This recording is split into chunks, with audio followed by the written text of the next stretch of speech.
Great. Well, welcome everyone. My name is Sue Anderson and I'm chair of the board of the Community Foundation Serving Boulder County. To answer a question that I just saw in the chat, we're doing this in webinar format today. So just the panelists are visible, not all of the audience, because we were expecting enough participants that it makes it really a really big Brady Bunch to do that. So I want to welcome everybody to today's conversation about plastics on behalf of the Community Foundation and our Environmental Affinity Group. In case you're not as familiar with, as some are, about our Community Foundation, our work is to move resources where they're needed to go in our county. So we do that, of course, by giving grants from our various funds in normal times, quote, normal times, to organizations providing services and programs, but also in less than normal times, like the unique needs posed by COVID or after fires and floods. We collaborate, connect, and convene organizations and people to examine and make progress on challenging issues. At least that's what we're hoping to do, and this is no exception. We also offer information and data to help us all make better decisions, whether it's through our trends report, our radio show, or podcast, or events like this.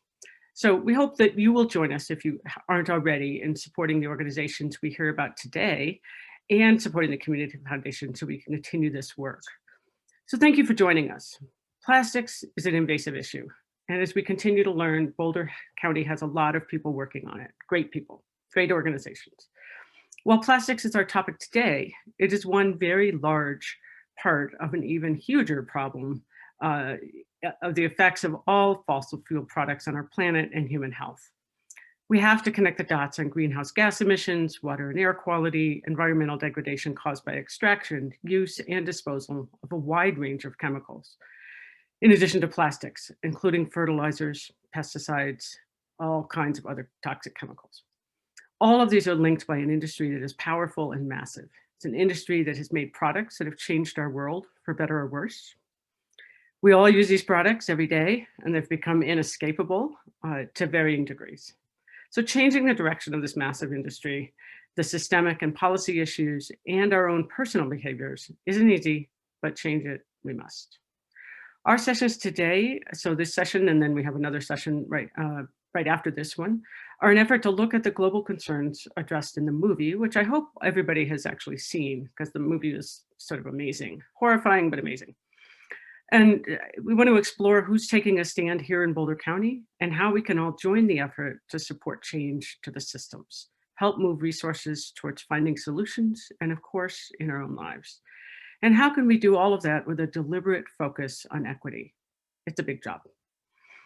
So we're grateful to our panelists and moderators for your work in this field and for your time in joining us today, all of you.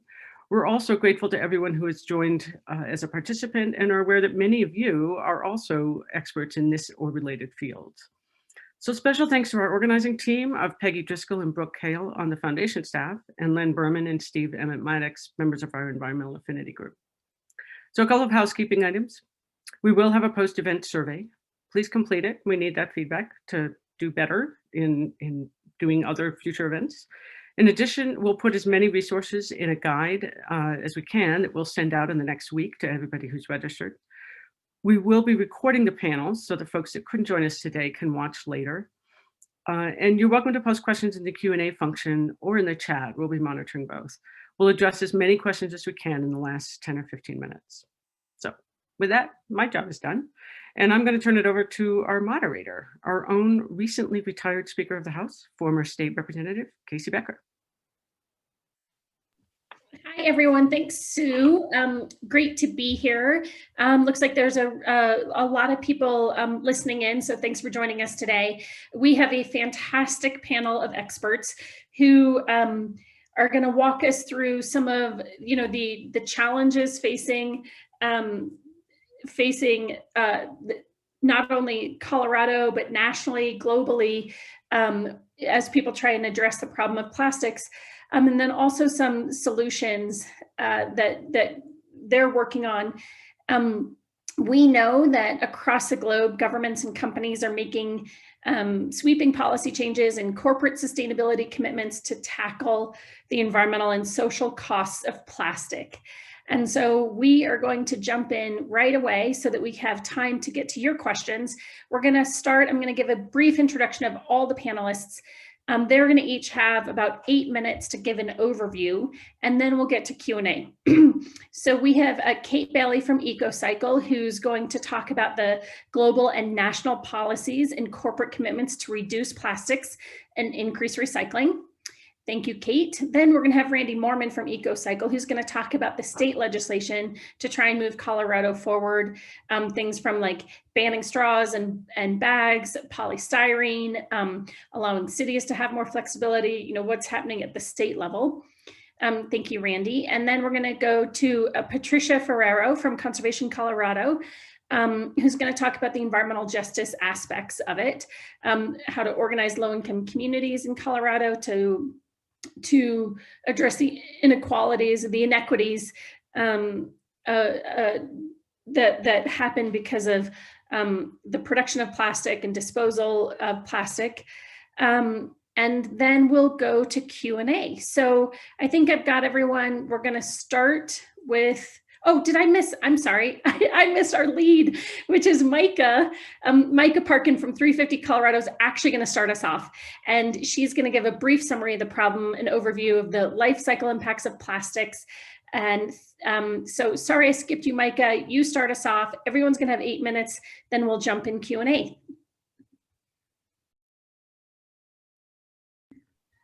Sounds great. I am going to be sharing my screen, so just give me just a moment to bring that up, please. Can you all see that okay? Looks great. Okay, okay, Yes. Great. So my name is Micah Parkin. I'm the executive director and a founder of 350 Colorado, which is a grassroots organization working to solve the climate crisis and transition to a sustainable future.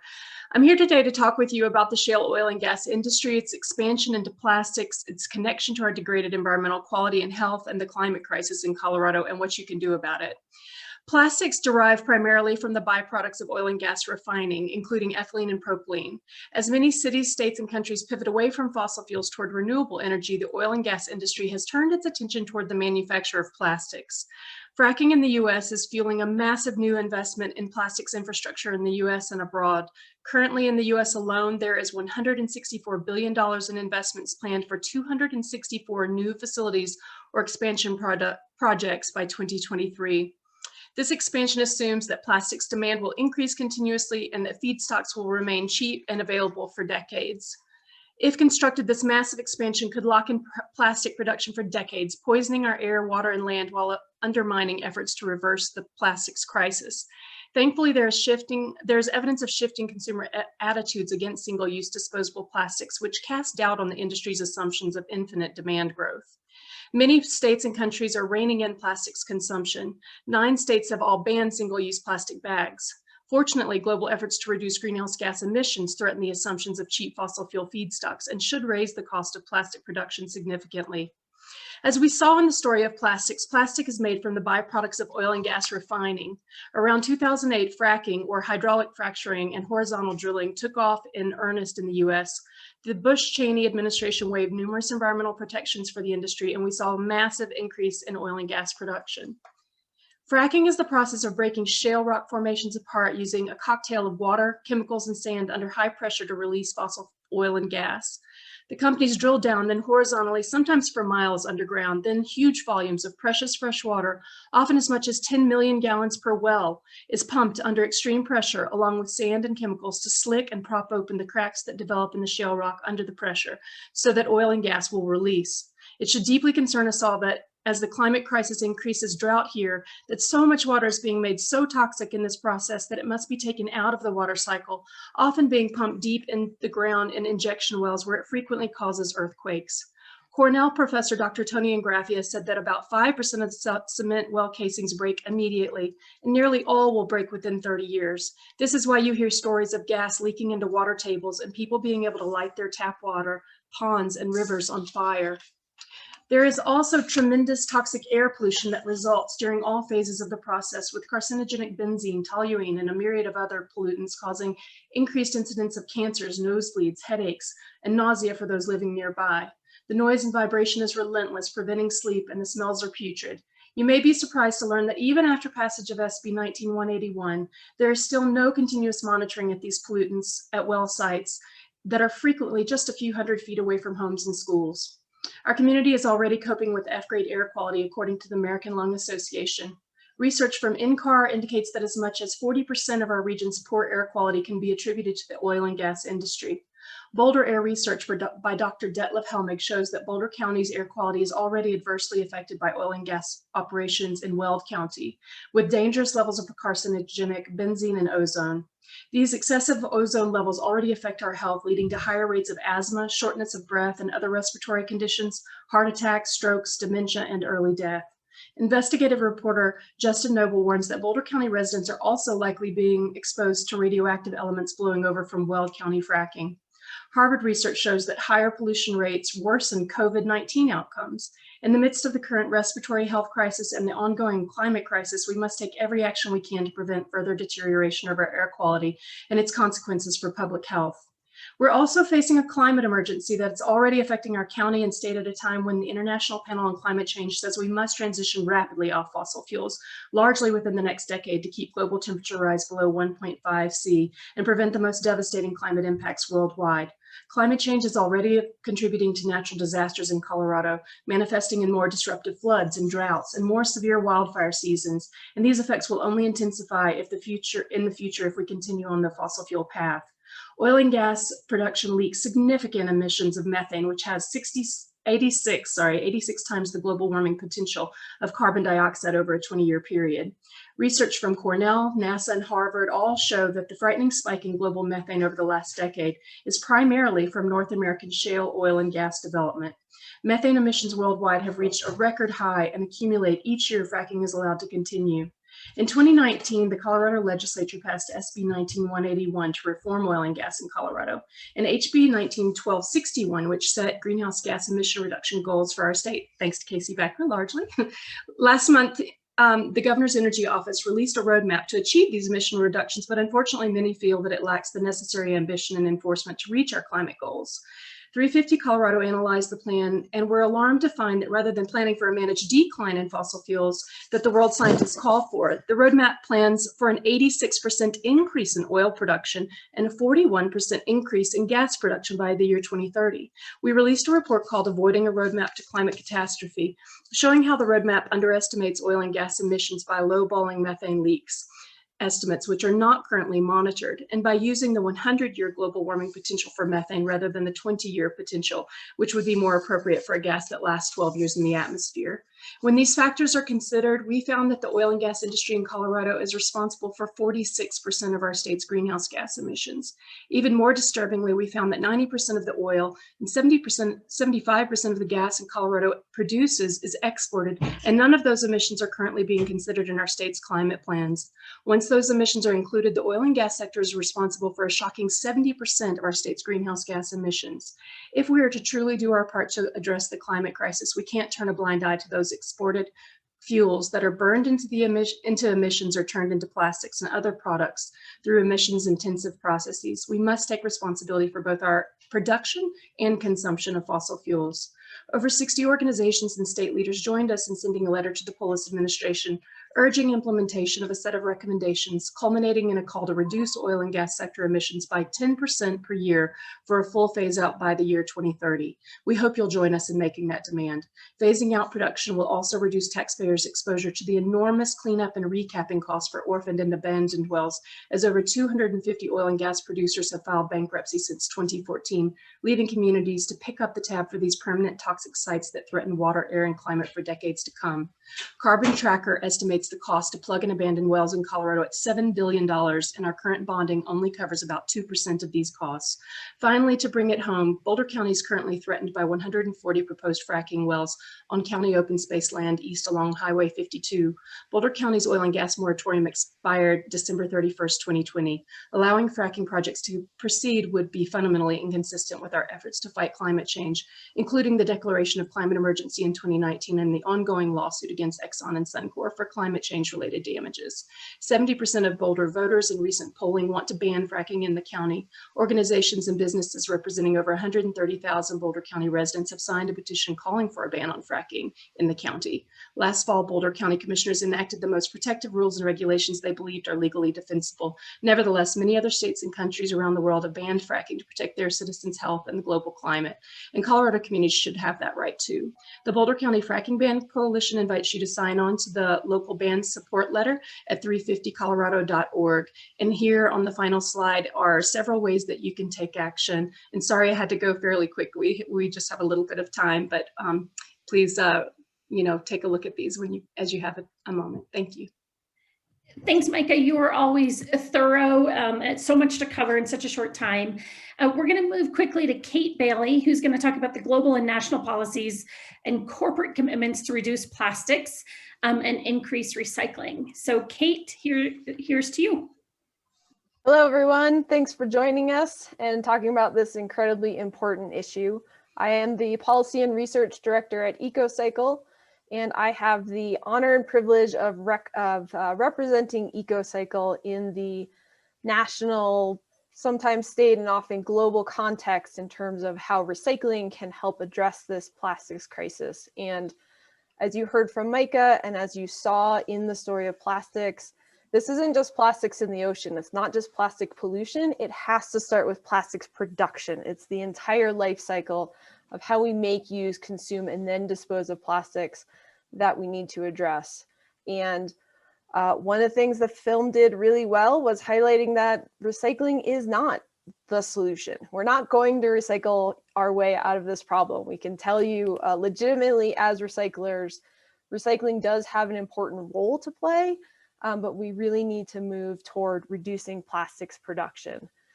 So ecocycle, I hope you are all familiar with us, but I think many of you know us just as your local Boulder County recycler. But we actually have a pretty good national reputation as being a pioneer in recycling, and we really punch above our weight at the national level for two reasons. One, we've been in the recycling business for 45 years now. So I know some of you are familiar with our old school buses. We really started some of the first recycling programs. So we have a long history in making recycling work. And we're also a nonprofit, so we're mission focused. We've always been aligned with what is the goal of recycling? How do we do it right? How do we move our community forward? And that's holding true now as recycling has had a lot of challenges and is coming through to a very exciting new evolution and transformation. We are finding better able to grab that leadership role in the national context. So I am going to talk about three things that give me hope, because talking about the problem with plastics is really hard, right? This is tough stuff. This is a big problem. And the movie does a great job of laying that out. So I want to focus on solutions. I'm going to talk about three hopeful things around policy, corporate commitments, and reuse that make me hopeful that we are moving in the right direction. So first, on the national level, on the policy level, there is so much going on around plastics and recycling and reuse. It is amazing. It is actually one of the fastest moving issues we've ever seen.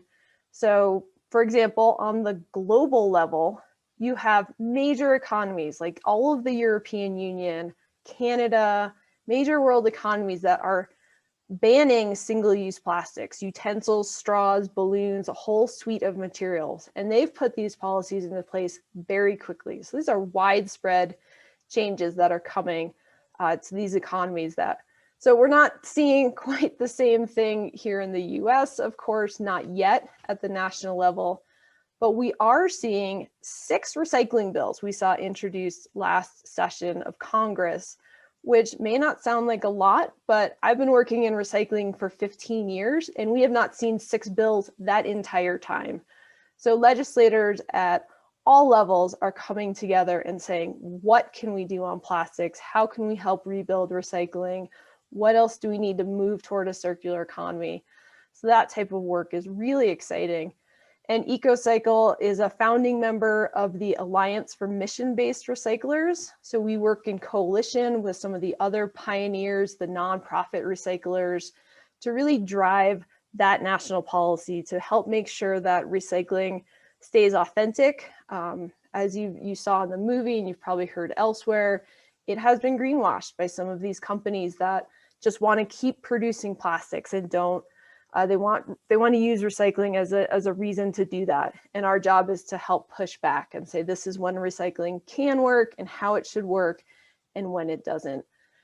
And a big part of that policy change is an exciting new concept called extended producer responsibility, which is going to actually put the cost of recycling back onto the producers. So if you make these plastic products, if you make any kind of packaging, you should be the one paying for recycling systems, not local and state governments, not taxpayers.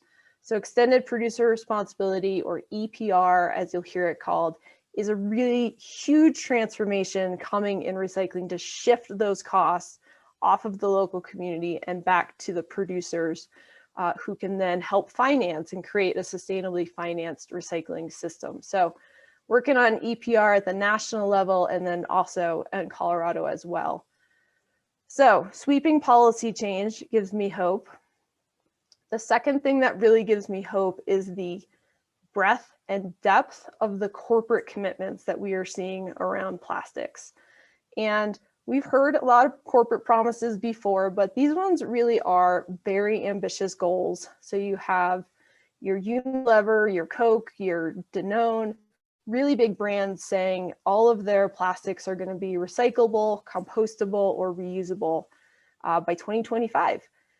And so ecocycle is proud to be part of the US Plastics Pact, which is a multi-stakeholder initiative at the national level to work with brands and recyclers and local governments and other businesses to actually achieve that goal. What is the roadmap of how we get to making all plastics recyclable, reusable, or compostable? And one of the things that's really exciting about this project is it's really one of the first times that we as recyclers are at the table with the brands. We've largely been in silos for a long time. They design products and we have to respond to it. And so now we're actually working in collaboration to say, okay, how do we design products to make them more recyclable? And how do we improve the recycling system to make sure those products are recyclable? And we have an important voice at the table to say, no, that product isn't recyclable and you shouldn't make it, and let's phase those out. So working at the US Plastics Pact, we are also working with a number of different industries, including natural foods, cannabis, the brewing industry, helping companies assess their packaging. So is it recyclable? How can they make it more recyclable? What packaging choices are best for them? So again, what's hopeful is that we are actually talking as an entire supply chain. We're no longer in those silos. We're actually coming together at the same table. And that's a really big shift over the past few years. And then the last thing, third thing that gives me hope about the plastics crisis and the work that's going on is the focus on reuse, refill, reduce. That's always been our mantra, right? Reduce, reuse, recycle. But for a very long time, reduce and reuse did not get the attention that they needed. And what we are really seeing now is a lot of push that there has to be more reduce, reuse. We cannot create 3 times more plastics by 2050. So ecocycle is working in collaboration with a lot of other NGOs under the Break Free from Plastics movement and really coming together to drive reuse as part of the conversation. So demanding that brands make concrete reduction goals, elevating some of the great reduce, reuse, refill solutions that are coming. For example, e-commerce is radically transforming our lives. There's opportunity there to take back packaging and rethink our whole concept of packaging. And there's tons of great innovation in that space. So really excited to help frame the conversation that recycling has a role. We can do it right. We're investing in new policies and systems to make that happen, but continuing to push that reduce and reuse have to take priority. So those are 3 things that really give me hope that we are moving in the right direction. And ecocycle has been fortunate to play a very pivotal role. We can be at the table with the brands, at the table with local government, at the table with NGOs, and trying to help facilitate, what is authentic recycling and how do we really focus on reducing plastics. So thank you for your support, and I look forward to questions in a little bit. Thanks, Kate. Great job in providing some hope to us. And I think Randy, our next speaker, is going to do that as well, who's going to talk about state level action. And Randy, we're just a couple of minutes behind. I know we want to get to question and answer. So, but I've had the pleasure of working with Randy at the Capitol. And so he's going to fill you in on, what we've seen recently and what we're likely to see this coming year. Great. Thank you, KC. And again, it's a pleasure to be with you all this afternoon. Again, I'm Randy Moorman, the Director of Legislative and Community Campaigns at ecocycle. And I have the pleasure to work with a coalition of groups at the state level, including Environment Colorado, COPERG, Sierra Club, 350.org, Micah's organization, and Inland Ocean Coalition, and Green Latinos. So all of us have been working for the past couple of years on state legislation on plastics. So I'm going to quickly switch over to my screen here to share and get started. I'm going to start really quick with the problem, and that is that plastic production has expanded from 2 million tons annually in 1950 to more than 440 million tons in 2015. And it is expected to quadruple in the next 30 years.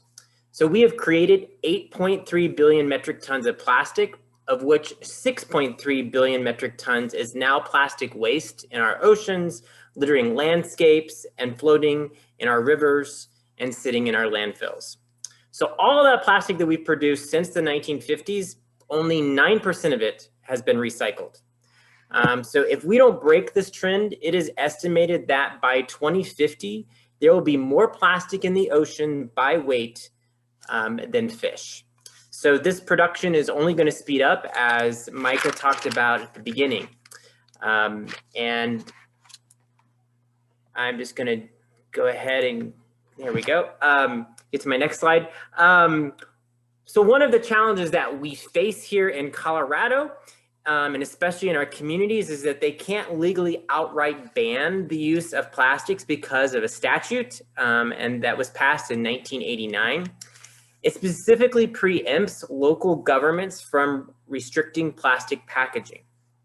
So this has created tension between local control and state control of plastic pollution. So on the one side, you have industry that argues that they don't want a patchwork of different regulations throughout the state if it were to remove preemption. And then on the other side, local communities argue that each community is different and wants to provide their own unique solution. And a statewide approach couldn't be as progressive because it can't work the same everywhere. So we argue that allowing local communities to have control over plastic waste is a good thing, and it will help keep pushing the envelope. Well, Colorado isn't alone. There are 13 states with similar preemption language. And now you may ask, well, aren't there some communities in Colorado that have already banned plastic bags? And that is true. There are now 8 communities with a plastic bag ban in Colorado, and Dillon, Colorado recently became the first community to ban polystyrene food takeout containers. There hasn't been a legal challenge yet, but we would expect one if a large city like Denver or Boulder were to ban plastic bags or polystyrene flat out. And we know that Fort Collins is currently considering a bag ban to put on their ballot this April. So to address this, last year we had a bill, Senate Bill 2010, that was going to remove the statewide preemption and give back communities their local control of plastic pollution. This bill died in committee by 1 vote. Last year, we also had 2 other bills that dealt with plastic, and they were specifically bans. One was 2011-62, House Bill 1162. There was a statewide ban on polystyrene takeout containers and cups. And we supported this bill because polystyrene is really the worst of the worst. It is toxic and contains carcinogenic chemicals. The other bill, 1163, banned plastic bags. It set a fee on paper bags to discourage the switch from plastic to paper. It banned stirrers, plastic stirrers, and required straws upon request. Both of these bills died on the calendar last year because of COVID. They were not necessarily deemed bills that the legislature thought was important enough. They had much more to focus on dealing with the crisis, and that's understandable with the pandemic. Well, what's going to happen this year? I'm excited to announce that we are working on one comprehensive bill, the Plastic Pollution Reduction Act, sponsored by Representative Lisa Cutter, Alex Valdez, and Senator Julie Gonzalez. We will start it in the House, and it contains those three main components of the other three bills from last year. We're going to remove preemption and allow local communities to have control on plastic pollution. We're going to ban plastic bags statewide and charge a fee on paper bags, and we're going to ban polystyrene food takeout containers. We decided to combine all of these with the sponsors into one bill because we really feel like it helps simplify our message. We had a problem last year where actually legislators are trying to pit one bill against the other. And so this year we're putting them all in one and saying, look, we have a serious, significant problem in the state and in the country on plastic pollution and globally. And here's a solution that Colorado can move forward today to help address that. So that is why we put them together into one bill. And we have strong support for this and a lot of momentum from many legislators, as well as over 200 small businesses that have signed on in support. We have more than 400 Colorado residents that have participated in virtual lobby days that we had last December. And then we have more than 41,000 Coloradans that have signed on to petitions stating that they want to see these changes in our law to ban these products and to give communities local control. So the last thing that I want to touch on in conclusion here is something that Kate had mentioned about EPR, Extended Producer Responsibility. And this is looking forward now beyond 2021 legislature. And we were fortunate to pass a bill last year in 2020, Senate Bill 55, which is the Recycling End Markets Development Bill. And that bill actually has a study in it that's requiring CDPHE to complete by this July to look at comprehensively what other states are doing around EPR and what will really be the best model for Colorado to move forward with. And so they are going to come up with policy recommendations. So we're very excited to see that work being done, that study, and those recommendations so that we can work on a comprehensive bill in 2022. So I'm very excited to be working on that as well.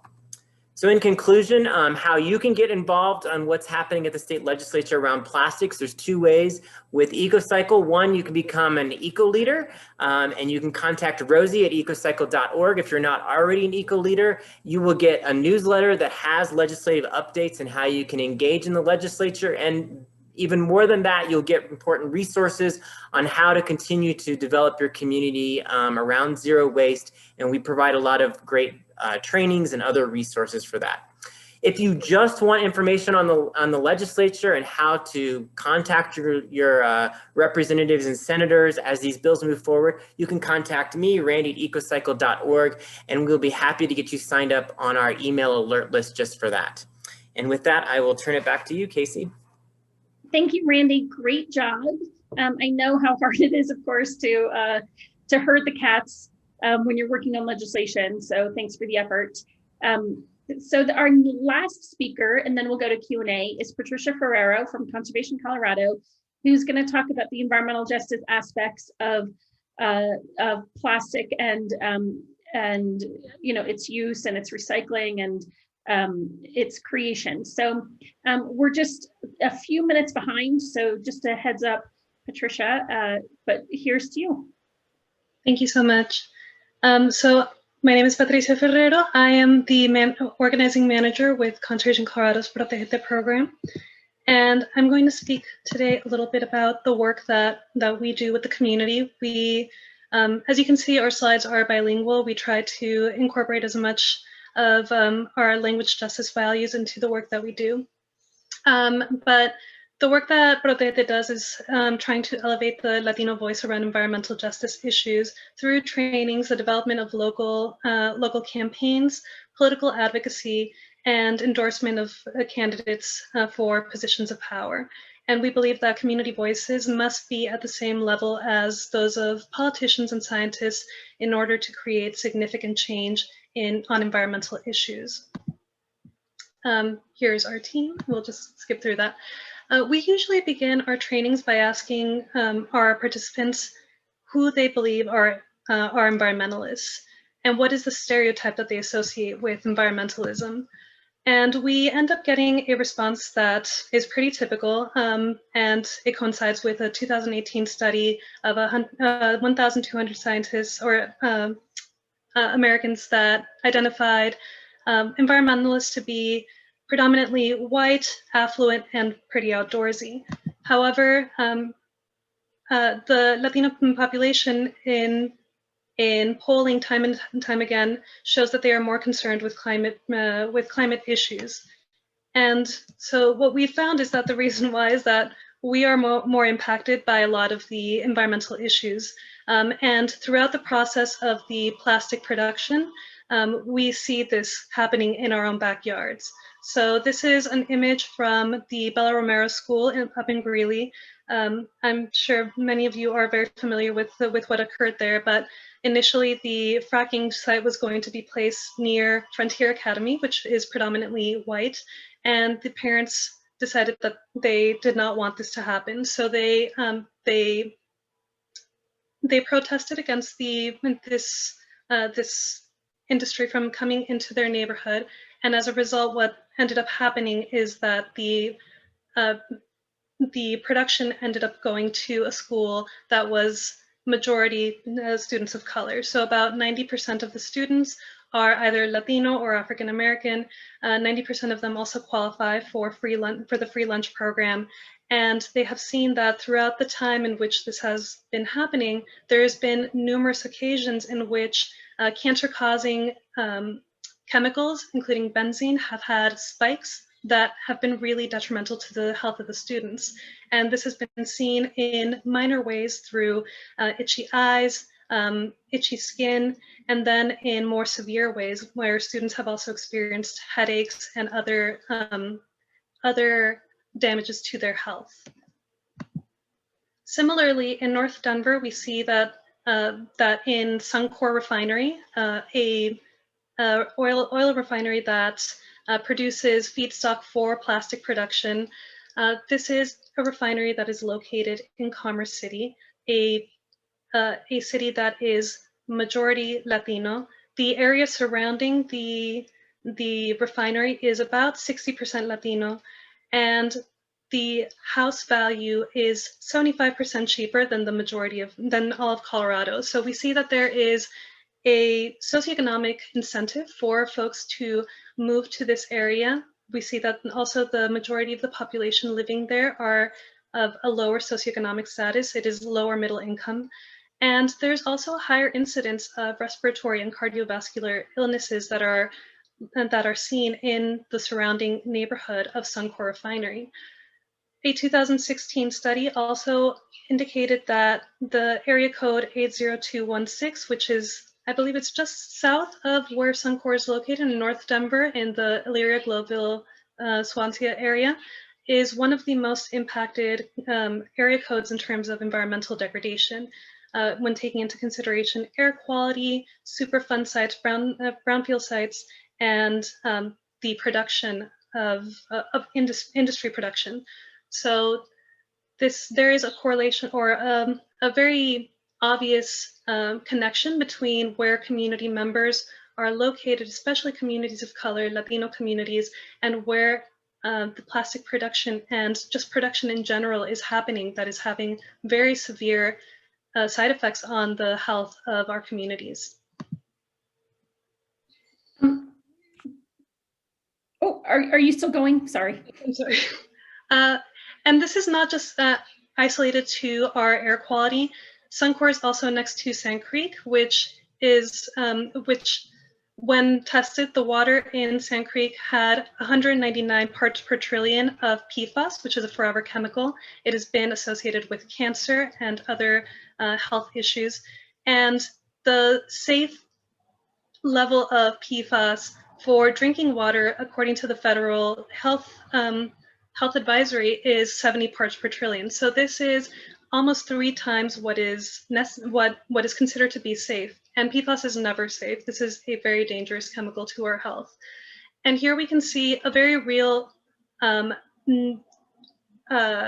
contemporary example of the health outcomes of living next to an industry like this. One of our promotoras, her husband, who had coronavirus during the summer, had a very hard time receiving the health needs that were needed for his disease.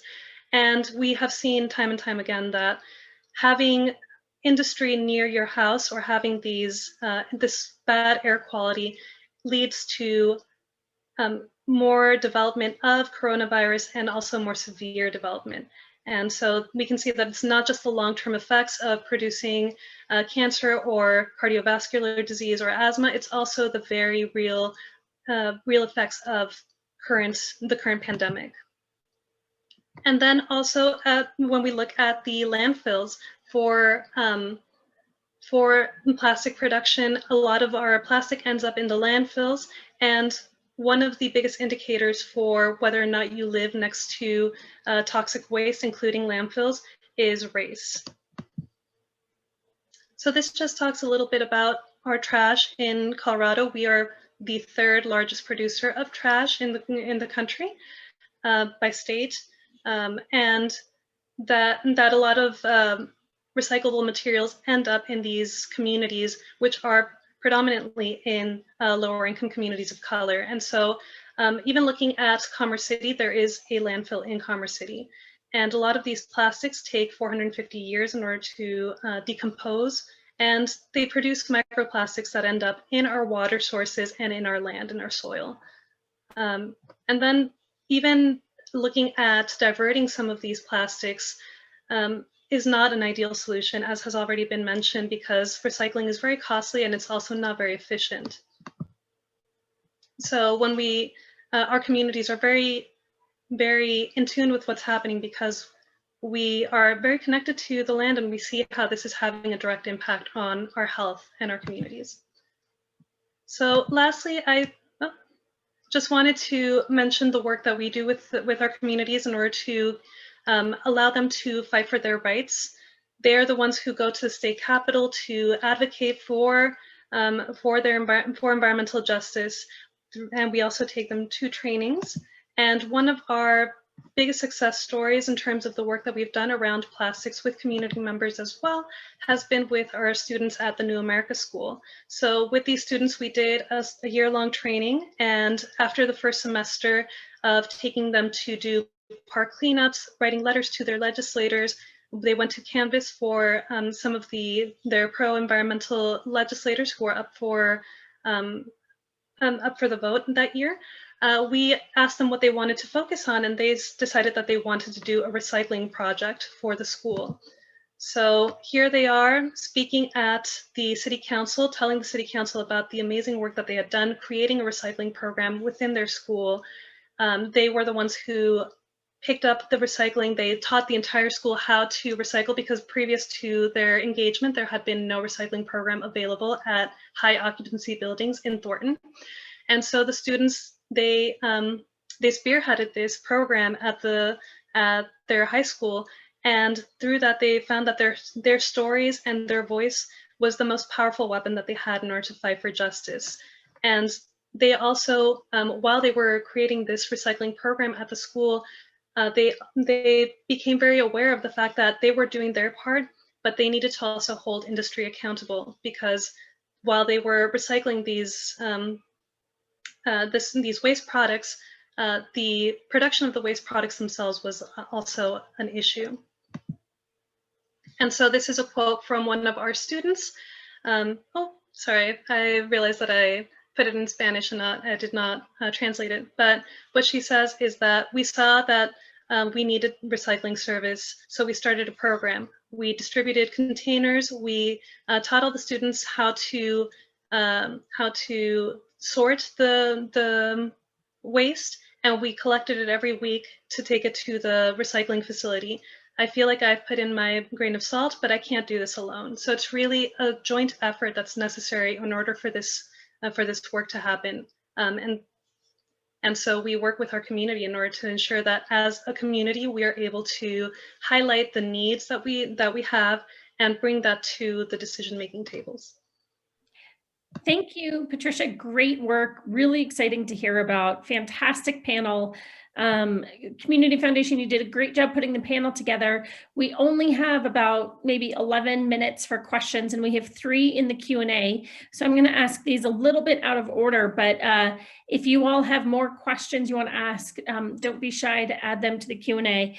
So the first one is going to be from Sustainable Resilient Longmont, and it says, related to extended producer responsibility, I recently saw certified plastic neutral on food packaging through a program called Repurpose. Do you know about this program? And if so, can you share a little bit about it? Is this a decent program for producer responsibility? I'm thinking Kate might be the right person to answer this, but Kate, if you're not, kick it to someone else. Yeah, certainly if someone else knows anything about it. I was just Googling it, so no, I had not heard about it. It does look like a great way to support the waste pickers, so the informal waste industry in developing countries that actually does a great job of recycling, but is up against some tough situations. So it does seem to help them get off the ground. I would, which is needed. I don't so much see the connection to holding the producers responsible. So I think that piece needs to be strengthened. So we need to empower the recycling industry and help legitimize those workers, but we also need to make sure that the producers are paying for that system, paying the full cost of the pollution of their products. And we need to phase out, especially in developing countries, some of the sachets and those really thin disposable plastics that are abysmally affecting our environment and our health. You know, one of the highlights, I think, of the movie and of this discussion is that we all need to be doing our part individually at home. But as you just said, again, Kate, we really need to start at the cradle, right? Who are making these products? And, you know, we can ban plastic recycling. I mean, we can ban the use of plastic bags and plastic straws and things like this, and we can recycle as much as possible. How do we really hold the producers accountable the most? And that might be you or Micah or anyone that wants to answer that. And of course, as Patricia highlighted, it's so important for the communities who are most directly impacted, who often live right next to, you know, a factory or, you know, an oil and gas well or something like that.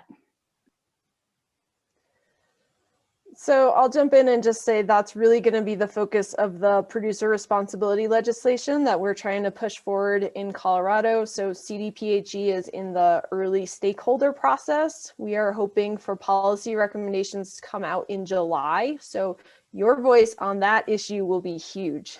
This will not just be about improving recycling and holding producers responsible. It'll also have a huge climate impact.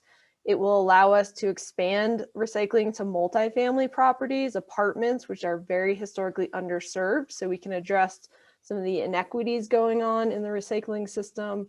And it will do so without burdening local and state government. This is going to be a producer funded system. So I think that EPR policy is really one of the most actionable ways we're going to have to hold producers accountable in Colorado in the coming months.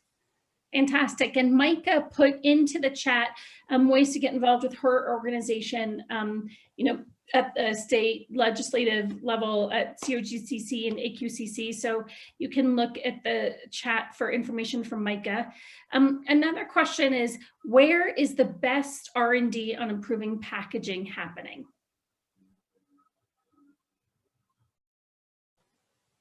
I will throw out my favorite example, and I'd love to hear from others. The Ellen MacArthur Foundation has done some great work around the world. They're working with all the global brands, but they have this reuse and refill library. They have over 100 examples of companies that have done away with packaging, that have redesigned their products, that are looking at, okay, I'm shipping you the product and then I'm shipping you a refill instead of a new plastic bottle. It's actually really inspiring and really helpful for this kind of conversation to say, look, companies are really doing this. This is no longer pie in the sky. There's real innovation here. They estimate reuse is going to be a $10 billion business opportunity. So I will drop the link in the chat to that specific program of theirs. It's a really inspiring set of case studies. Thanks, and Peggy beat you to it. She provided a link to the Ellen MacArthur Foundation. The next question is there a way to support the work of the Association for Mission-Based Recyclers and the EPR? Sorry to hog the Q&A here, folks. ecocycle is one of the founding members of AMBER, as we call it, the Alliance for Mission-Based Recyclers. So I'm going to shamelessly plug supporting ecocycle in that work. If you know folks in the other regions of the country, our partners are Eureka Recycling in Minneapolis, Ecology Center out of Berkeley, California, and Recycle Ann Arbor out of Michigan. So they're the 4 remaining nonprofit recyclers. But as Randy mentioned, at the state level on EPR, we're really working with a coalition of partners, environmental groups. This is going to be a climate issue, an equity issue, like I said. So, certainly there's lots of great groups working on these issues. Randy, do you want to talk a little bit more about how people can actually support your work at the Capitol? Sure. Just to build off of what Kate was saying, specifically there right now on EPR, the Colorado Department of Public Health and Environment is holding stakeholder meetings. And so you can go to the CDPHE website and you can actually sign up to participate in those stakeholder meetings. So if you really want to geek out a little bit on EPR and be part of that process, I encourage people to do that. And then on the plastic bill that I mentioned, the Plastic Pollution Reduction Act, you can support, go to ecocycle, and you can, if you just want information on that bill, email me, randy@ecocycle.org, and we'll get you on a special email list just for that. And you can get connected on actions to take to contact legislators as the bill moves through the state legislature. And Randy, maybe if you can add your email address to the chat for anyone that wants it. One last question came in. It's for Patricia, and it says, thanks for your work with students. How do you have any thoughts on how we can best engage young people, and what have you learned? And we'll give you just like 2 minutes to answer, and then I have another question, and then we're gonna kick it back to Sue.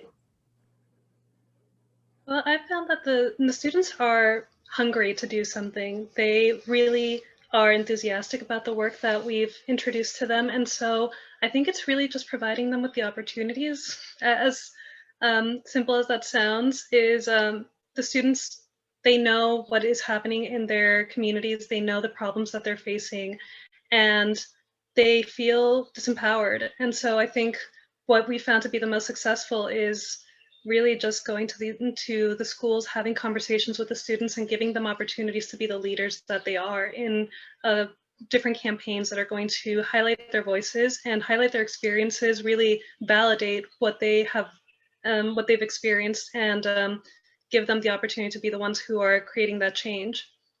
I know that that's not a very comprehensive answer or anything, but yeah. No, that's still great. I mean, you're right. Students really want to be engaged, and it's great to have an organization like Protehete who can actually take that energy and put it to a really useful and much needed issue. So one more question popped in. This is going to be the last one. Has anyone developed and released a periodic report card to assess the work of industry working on repurposing? There is some work underway on that. So that's World Wildlife Fund is doing some great work with that, partnering with Ellen MacArthur Foundation again. And as part of the US Plastics Pact, that's where we're working with part of the brand conversation is how are you tracking your commitments? And where we're really trying to push the envelope is how are you also tracking your commitments on reduction? Like what, set a numeric goal for reducing the amount of packaging and trying to figure out if that is, per ton or per item, or, and that's definitely where there's some resistance, right? It's like they're resistant to disclose how much packaging they use.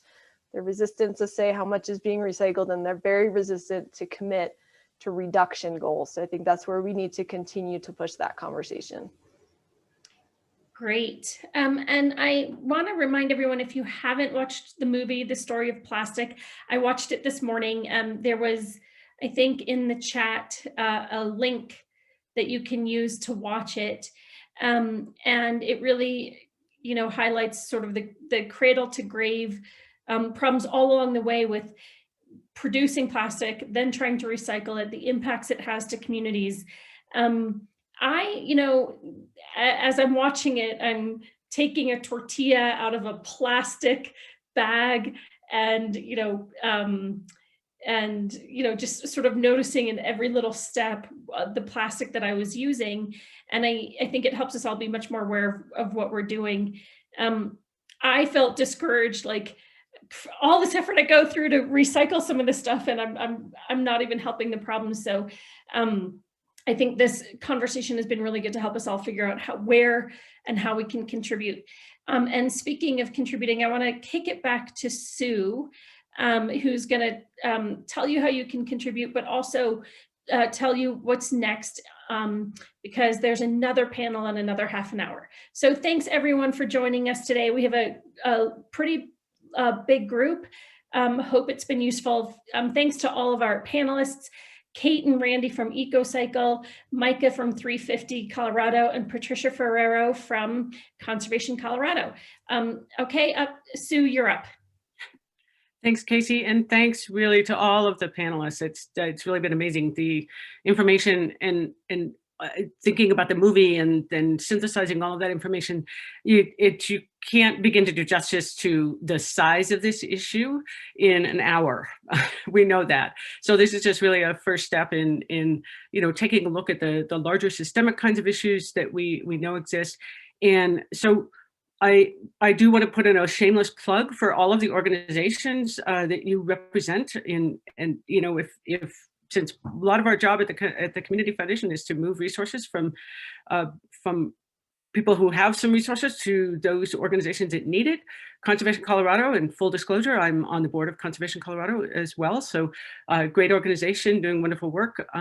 ecocycle, I can't beat what ecocycle is doing in Boulder County, and being really a national leader on the work, and 350.org is, globally, of course, but also here in Colorado, all three organizations doing really tremendous work.